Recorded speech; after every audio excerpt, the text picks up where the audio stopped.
Salamat sa bagong araw, Lord. Panginoon, maraming salamat sa bagong araw na ito. Maraming salamat sa masarap na tulog. Maraming salamat sa masarap na pahinga.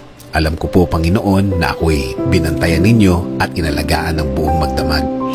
Haharapin ko po, Lord, ang araw na ito na puno ng pag-asa sa aking puso't isipan, sa aking buong pagkatao, sa aking buong araw ngayon. Alam ko po, Lord, na hindi mo ako iiwan ngayong araw na ito at patuloy niyo akong sasamahan at bibigyan ng guidance.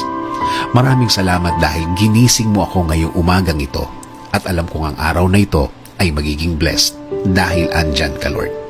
Punuin niyo po, Lord, ng kasiyahan o joy ang aking puso. Ipaalala niyo po sa akin kung gaano ako ka-blessed sa araw na ito. Lagyan niyo lagi ng dahilan ang aking kasiyahan at mga dahilan kung bakit magiging thankful po ako. Kapag pumasok na po ang problema sa aking araw ngayon, i-remind niyo po ako ng inyong pagmamahal, ng inyong presensya, ng inyong kabaitan, ng inyong pag-aalaga, na kayo po ay laging andyan para ako'y alalayan. Kapag ako ay nanghihina, ipaalala niyo po sa akin na lagi po kayong andyan para ako'y tulungan, para ako'y alalayan, para ako'y alisin sa isang problemadong sitwasyon. Lord, kapag naalala ko ang aking problema, please remind me that you got me, that everything will be okay and fine.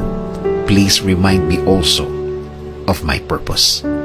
Kung bakit ako nasa mundo, kung bakit ako nabuhay, kung bakit ako andito para sa araw-araw, para paglingkuran kayo at mahalin.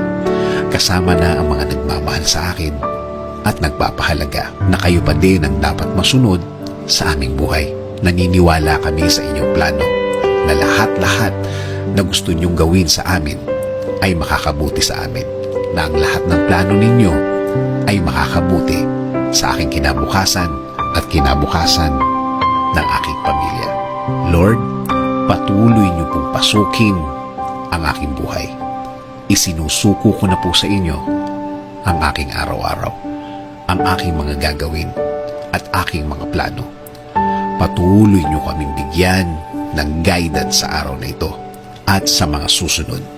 Alam ko po, Lord, na ang araw na ito ay mas mabuti, mas maganda, mas produktibo kesa kahapon.